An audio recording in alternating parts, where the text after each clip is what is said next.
Hi friends, welcome to Telugu food culture. ఈరోజు మనం నాటుకోడి ఎగురుని టేస్టీగా ఎలా తయారు చేయాలో చూద్దాం.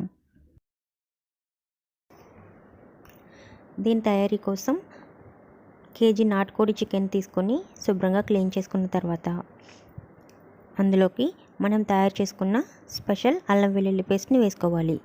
దీని లింక్ నేను డిస్క్రిప్షన్లో ఇస్తాను, ఒకసారి చూడండి. తర్వాత ఇందులో 1 టీ స్పూన్ పసుపు, 2 టేబుల్ స్పూన్స్ కారం, 1/2 టీ స్పూన్ మిరియాల పొడి, 1 టేబుల్ స్పూన్ ఉప్పు, 2 టేబుల్ స్పూన్స్ కమ్మని పెరుగు, 1.5 టేబుల్ స్పూన్ గరం మసాలా. నేను ఇక్కడ ఓన్లీ చికెన్ మ్యారినేట్ చేయడానికి చికెన్కి సరిపోయే విధంగా ఇంగ్రీడియంట్స్ని యాడ్ చేశాను. తర్వాత మనం కర్రీ మొత్తానికి సరిపోయే విధంగా ఇంకొంచెం యాడ్ చేసుకోవాలి. ఈ మసాలాలన్నీ చికెన్కి బాగా పట్టేలాగా ఒకసారి మిక్స్ చేసుకోండి. ఇలా మిక్స్ చేసుకున్న చికెన్ని డీప్ ఫ్రిడ్జ్లో ఒక 20 నిమిషాలు ఉంచుకోండి. ఇప్పుడు మనం కర్రీ తయారు చేసుకోవడానికి పొయ్యి మీద ఒక వెడల్పాటి అడుగు మందంగా ఉండే గిన్నెను పెట్టుకోండి. తర్వాత అందులో ఒక 3-4 టేబుల్ స్పూన్లు ఆయిల్ వేసుకోండి. అడుగు మందంగా ఉండాలి, ఎందుకంటే మనం ఈ కర్రీని చిన్న మంట మీద చాలా ఎక్కువ టైం వండుతామన్నమాట. అప్పుడే ఈ కూరకి మంచి టేస్ట్ వస్తుంది. ఇప్పుడు ఆయిల్ వేడైన తర్వాత సన్నగా తరిగి పెట్టుకున్న ఉల్లిపాయలు, పచ్చిమిరపకాయలు, కొత్తిమీర, కరివేపాకు ఇవన్నీ యాడ్ చేసుకోవాలి. ఈ ఉల్లిపాయలు, పచ్చిమిరపకాయలు బాగా వేగిపోవాలి. ఉల్లిపాయలు బ్రౌన్ కలర్ వచ్చే వరకు చక్కగా వేగిపోవాలన్నమాట. అప్పుడు మనకి కూరకి మంచి చిక్కదనం, చక్కని రుచి వస్తాయి. మీడియం ఫ్లేమ్లో ఒక 5-10 నిమిషాలు మనం మూత పెట్టి మగ్గించుకుంటే ఉల్లిపాయలు ఇలా ఎర్రగా వేగిపోతాయి. ఉల్లిపాయలు ఇలా వేగిపోయిన తర్వాత ఇందులోకి సన్నగా కట్ చేసి పెట్టుకున్న ఒక పెద్ద సైజ్ టొమాటోని యాడ్ చేసుకోవాలి. ఇలా ఒకసారి కలుపుకొని ఇందులోనే మనం మ్యారినేట్ చేసుకున్న చికెన్ని యాడ్ చేసుకోవాలి. ఈ టొమాటోలోని పులుపు అంతా కూడా మనకి చికెన్కి పడుతుంది, టేస్ట్ బాగుంటుంది.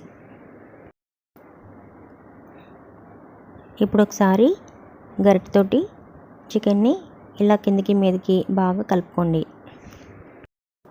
ఒక 4-5 నిమిషాలు మీడియం టు హై ఫ్లేమ్ మీద ఫ్రై చేసుకున్న తర్వాత ఇలా మూత పెట్టుకొని చిన్న మంట మీద ఒక 30-40 నిమిషాలు మనం చికెన్ని కుక్ చేసుకోవాలి. ఒక 40 నిమిషాల తర్వాత చూస్తే చికెన్ ఇలాగా 75% వరకు ఉడికిపోతుంది. ఇప్పుడు ఇందులో 2 టేబుల్ స్పూన్స్ అల్లం వెల్లుల్లి పేస్ట్, 1.5 టేబుల్ స్పూన్ ఆశీర్వాద్ పచ్చికారం, 1 tea spoon salt, 1 tea spoon garam masala ఇవన్నీ యాడ్ చేసుకోవాలి. ఇవన్నీ యాడ్ చేశాక ఒకసారి బాగా మిక్స్ చేసుకోవాలి. ఇక్కడ చూడండి, మనకి ఆశీర్వాద్ కారం వేయడం వల్ల కర్రీకి మంచి కలర్ వచ్చింది.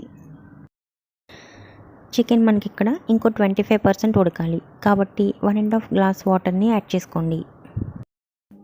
ఇలా వాటర్ని యాడ్ చేసుకున్న తర్వాత మంటని మీడియం టు లో ఫ్లేమ్లో అడ్జస్ట్ చేసుకుంటూ కర్రీ బాగా దగ్గర అయ్యే వరకు ఉడికించుకోవాలి. మూత పెట్టుకుంటే మనకి ఒక 15 నిమిషాల్లో ఉడికిపోతుంది. చివరిలో కొంచెం తరిగిన కొత్తిమీర, కరివేపాకుని యాడ్ చేసుకుని మూత పెట్టి ఇంకొంచెం సేపు మగ్గించండి. ఒక 15 నిమిషాల తర్వాత చూడండి, ఇక్కడ చక్కగా ఆయిల్ పైకి తేలిపోయి మనకి గ్రేవీ చిక్కబడింది. దీన్ని ప్లెయిన్ రైస్లోకి, బిర్యానీలోకి కలుపుకొని తింటే చాలా చాలా సూపర్గా ఉంటుంది. మీరు తప్పకుండా ట్రై చేసి మీకు ఎలా వచ్చిందో నాకు కామెంట్ చేయండి. Thank you for watching.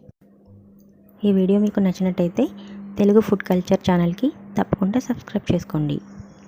అలాగే నేను వీడియో అప్లోడ్ చేసినప్పుడు నోటిఫికేషన్ రావడానికి పక్కనే ఉన్న బెల్ ఐకాన్ ప్రెస్ చేయండి.